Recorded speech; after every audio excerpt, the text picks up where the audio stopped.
Welcome to Disney Journey. I'm retired Imagineer Jim Shull, and if you're a first-time viewer, well, welcome. If you're a long-time viewer, you know the drill. I don't think that we'll ever disagree about the fact that Disney parks change and evolved. And I also don't think we're going to disagree that the Walt Disney Studios park in Paris has changed and evolved most of all.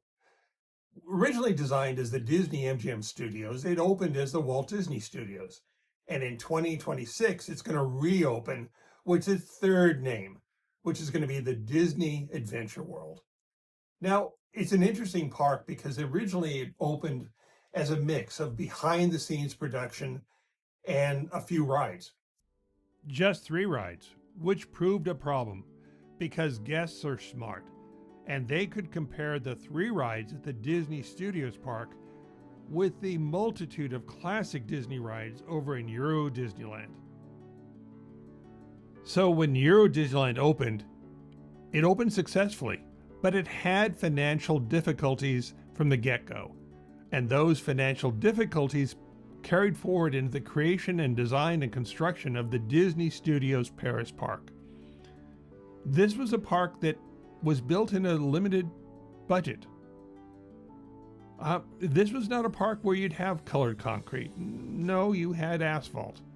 Very nice asphalt, but asphalt's asphalt. And it was a very limited story they were trying to tell. And they had to put a lot of things in a covered condition environment because after all, this is Paris, where it's cold and wet. All of this became a luxury tax to be paid in the future. When the park opened, it was an attraction mix that was unlike anything else because it was a combination of behind the scenes of televisions and movies and character voices with 3 rides. And it just was an attraction mix that didn't have enough ingredients. So soon after the park opened, work began on expansion. Now, I worked on it, and the first thing I have to tell you is, as an Imagineer, you have to create balance. You have to look at what do you want to do versus what can you afford to do. And those two are competing. There are things you want and things you need. In the case of the studio park, they needed new rides. And the ride should be based on familiar intellectual property. Now, given the fact that next to the Art of Animation, there was a little spinning ride themed after Aladdin, that seemed a natural place to put more stuff. The only problem with the more stuff is that there was something in the way, which was a cast parking lot, because next to the park was the cast center. There was a cafe, there were costumes, there were meeting rooms, and people who went to work there had to park somewhere, and they parked in the parking lot in front of that building. So whatever was going to happen meant that half of that parking lot had to be sacrificed for the park expansion to occur. Another constraint was that any expansion was going to have to veer away from the original story of behind the scenes. Disney Studios Paris Park borrowed a lot as far as inspiration from Disney MGM Studios there in Walt Disney World. But times had changed, and the reason to go and find how to make movies no longer existed. So whatever expansion was going to occur was going to have to play into the leveraging of the Disney IP. Funding new rides was going to be a problem, however, because according to the publicly released documents from Euro Disney SAS, the bank account was pretty drawn. There wasn't that much money. Now, this was going to be a problem because you had to build something, but there wasn't much money to build it with. There wasn't a lot of money, but there was a lot of opportunity. And that's because the Disney Studios Paris had available land. When it opened, it had a lot of rolling green lawns and only a few trees and the asphalt. We talked about that earlier. And you can pull up asphalt and you can pull up lawn, and that reveals a lot of places you can build. Also, we already had a down payment on the intellectual property in the form of the Aladdin spinning ride. This was a copy of the one in Florida that I designed. Finally, I ended up landing here on this piece of real estate that was the parking lot for the cast member building. It was always a given that the Cars ride was going to be there because the movie was already out and very, very popular. And it wasn't going to cost a lot. I worked with Zimperla in Italy and modified two of their demolition derby rides for the Cars ride. And we really need to talk about that in a future Disney journey. But the other ride, the Anchor ride, the one that makes you want to come to Toon Studios, I thought about that for a while and I gravitated back to another ride I designed, which was the Gadget Go coaster at Disneyland, California, which was the coaster ride for their Toon Studio. The idea there was it would be the first coaster for a little kid to ride. It wasn't a junior coaster, but it was a family coaster.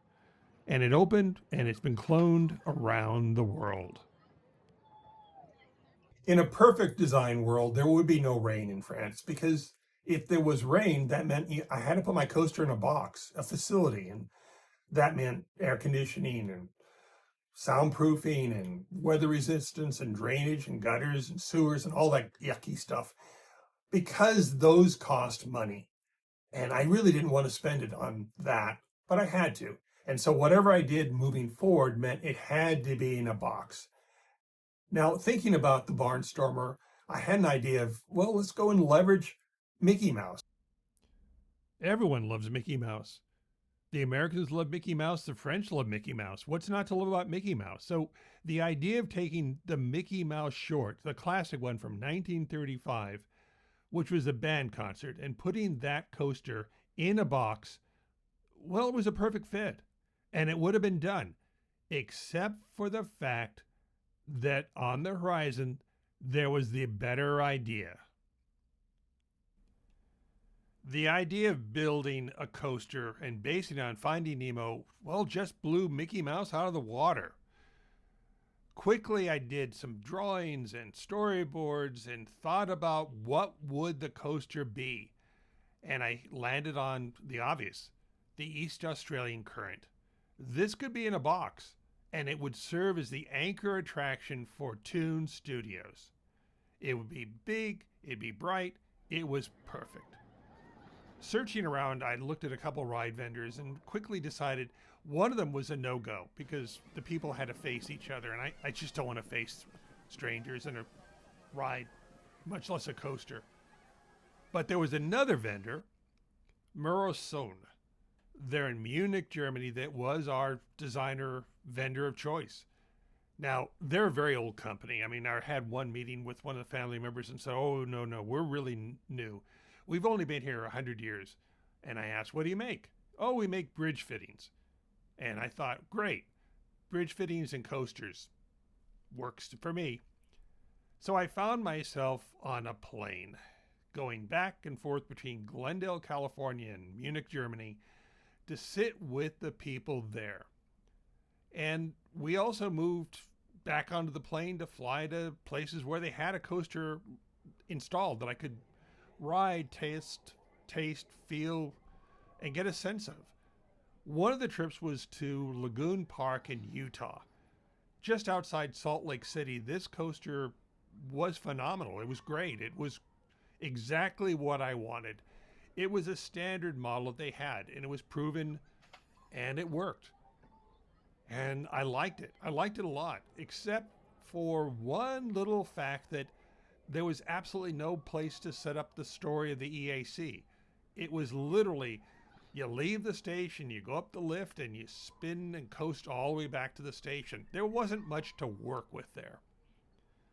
So, armed with my research, I got back on the plane, heading back to Munich, and started to pencil out with the designers there and Morrison, what could we do to add track length?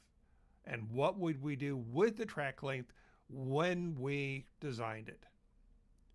It wasn't as hard as you think. It was long, but it really didn't matter because I could stay within the estimate that we had to deliver the ride. I could stay within the amount of time I had to deliver the ride. And as a result, started to take the design and extend the track to create this hybrid. And you know what? It fit on the site we had. And that was great. So, very, very quickly, I took the parking lot. Well, not me personally, but the project team. And we took this parking lot and started to build our little coaster. And you know what? It went up quickly and it went up well. And people looked at it and said, "Ooh, when will it be open? When can we ride?" Now, the cast members who lost their parking lot, they weren't as happy about it, but even they liked the idea of having a big coaster there to increase attendance at Walt Disney Studios. The location of the coaster was deliberately set at the back of this land. And I'd made a few changes, like the number 5 on the soundstage was in the Walt Disney Mickey Mouse script, just to be different. The ride's name was Turtle Twister, and it was a play on a type of coaster here in the United States. However, my French colleagues did not appreciate how clever my name was, and so overnight, the name became Crush's Coaster. The ride vehicle was a different matter. I thought it would be clever to ride in a turtle because it worked for Dumbo, but we finally found out there are difficulties in even that because the ride vehicle was pretty set. And I did some initial sketches for a turtle body with head and tail and fins because after all, this is Crush. You're riding Crush. He's got that. But I couldn't do that because I found out in a study that the coaster steel would, well, bit by bit, lop off pieces of Crush. So the beautifully designed ride vehicle, bit by bit, lost tail, fins, and finally the head, leaving only the turtle shell. The project team started to call this the soup tureen. In any event, with everything that was done, I headed off to make this a reality. A cruel irony about being an Imagineer is when you pitch an idea to management and they look at each other and look at you and go, thumbs up, love it, see you at the opening. You're responsible. And so it was that I turned to my project team and we adjourned to North Hollywood to figure out exactly what the EAC would look like, sound like, and how it would be choreographed with the spinning motion of the coaster. After a set of audio tests, projection tests, lighting effects, special effects tests, we had a show scope that we could document and then transfer to Paris. And that's where we implemented and installed all of the show package into Crush's coaster. During the design review phase, I presented the idea for Crush's coaster and all of Toon Studio to the people in the Cast Center building. They looked at each other, they looked at me, and then they realized I was taking away their parking lot, at least half of it. And I discovered this was a bad idea. Except it wasn't really a bad idea. Because to use the French analogy, you can't make an omelet without breaking eggs. And you can't build Toon Studios without taking away the parking lot. The result is, well, evident. Right down to the seagulls, which stand or sit above the operator, who torments them by saying, mine, mine, mine, all day long. I do like the seagulls. I put them in the Nemo ride in Epcot as well. And they're around. You gotta love seagulls. You also have to love screens. Because screens are a useful way of telling stories. In the slow-moving portion of the ride, you see Nemo and Squirt telling you, well, the whole thing about the story, the ride you're on. Hey, guys, let's go to the EAC. End. That's all you need to know. But it's all you really did need to know, because the reality is after that, you have a little coaster drop underneath the anglerfish, around the corner, into the deepest part of the undersea ocean, where then you connect to the standard version of the ride as you go up the lift hill inside the submarine. And it's there that you see the animated version of Bruce the shark, who speaks to you in French and tells you, well, kind of have a good day, or whatever he says. It's in French. I don't remember what it was. It was a long time ago. At the top of the lift hill, then the release is, well, it's released, and you spin through the rest of the ride. Now, Crush's Coaster is hands down a big popular ride, and it's a great complement to the Aladdin ride, which is already there, and also the C-ticket spinning ride of Cars. Crush's Coaster is popular. It's had growing pains. It's maybe a little bit too popular for the amount of capacity it has. But it's complemented the area and it anchored the area.